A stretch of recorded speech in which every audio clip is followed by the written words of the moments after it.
This is the Scioto River, and the name is actually a Wyandotte name, and it means deer, Deer, because Ohio was heavily, heavily forested before it became really, completely settled, turned into agriculture and big, 19th century development. So that name has, you always know if somebody's not from Columbus, they call it Scioto because they don't, that SC is kind of an odd combination. But that is the meaning of the word. And one of the things that's wonderful about language, it's very descriptive. Ohio, or OYO, which was the name, meant beautiful river, and it referred to the Ohio River. So they're kind of descriptive names. Right upstream, you can see a bridge, a railroad bridge. Just beyond that is where the Olentangy River joins the Scioto, and then the Scioto goes all the way to the Ohio River. So it's not navigable, but it's a very important river, and there were dozens, hundreds of settlements along this river corridor. And significant ones. So I think that that indigenous language comes through. The other is the Olentangy River. It was actually, it came from the Delaware, and the next county north is Delaware County, that another indigenous name and tribe.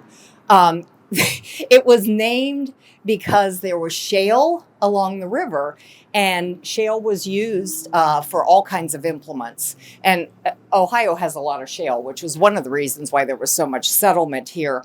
But I saw in 1833, the Ohio General Assembly, so this is 30 years after becoming a state, passed legislation to restore original names for these rivers back to their names, not new rivers, not new names for them. It's kind of interesting in 1833 that they even cared about that. But so these place names are really, really important. I want to talk a little bit about what happened along this river. So this bank was literally industry right down to the river.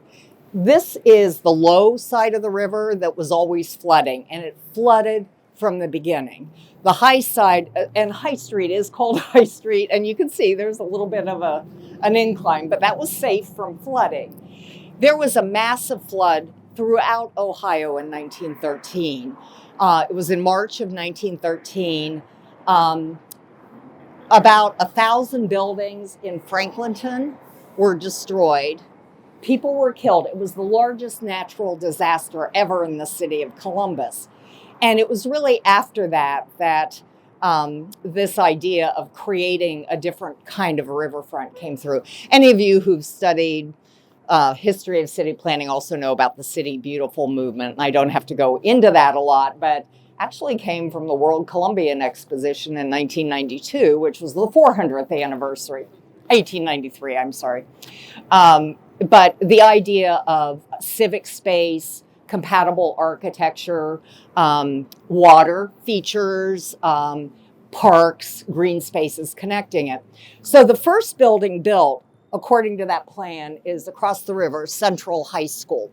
It's the only building in the Civic Center built on the west bank of the river. And remember, it was floodplain, so it's kind of surprising they actually built that. And just looking from here, where those new buildings are, that was where the Ohio Penitentiary was. The next building here, the kind of sandstone, that's a federal courthouse. The building next to it with the green roof in front of the taller building was the Columbus Police Station, Columbus City Hall. And then we have the Supreme Court building in the 1930s, which is the tall building. The two smaller stone buildings flanking it were built in the 1960s for state offices. All the way over, you see those tall buildings, and there's that little short building that has 4 towers. That was, it's now the Cultural Arts Center and has been since 1978, where art classes are taught by the Columbus Recreation and Parks Department. That was the Ohio Arsenal, dating from about the Civil War period. So when you stood here, this was pretty much all government space. Now, one of the things that was done to prevent flooding was to narrow the channel of the river and to build retaining walls.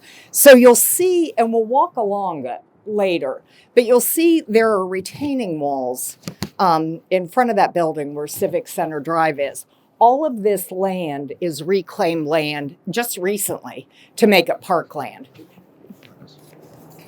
To get a sense of where those walls were, if you look back here, you can see that low balustrade. Yeah.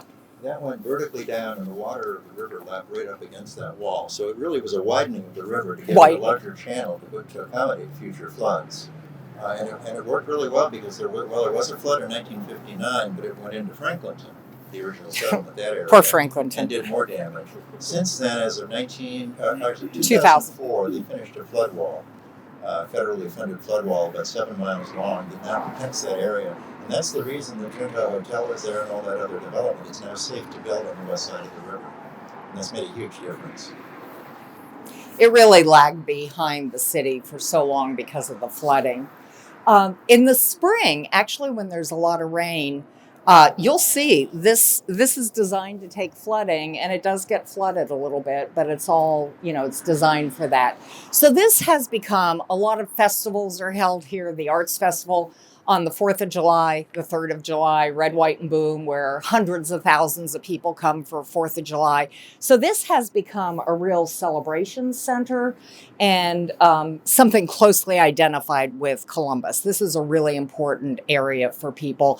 Lots of trails, and during COVID, there was more activity down here than there was anywhere in any of these office buildings, because it was one of the few places people living downtown could walk. I should mention, in front of those new residential, that's all residential, is North Bank Park. And at the opposite end, which is under construction now, where the Cultural Arts Center is Millennium Park. So it's also bookended by 2 public parks with facilities, fountains, beautiful spaces. And the Santa Maria was right there. And the Santa Maria, Yes. the Santa Maria was right on that side of the river, beneath the bridge.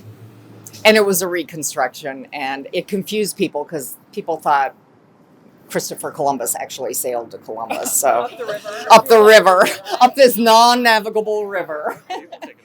So we're just walking, and we walk across this bridge a lot, and we just noticed here, I'm sure, are the Nina, the Pinta, and the Santa Maria, and the medallion that we hadn't noticed before. So I'm not sure what all of. I need to look at all of them. Was this bridge rebuilt in '92? Yes.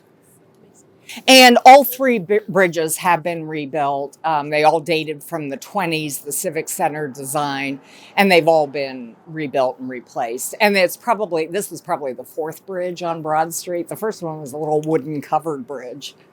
Yeah.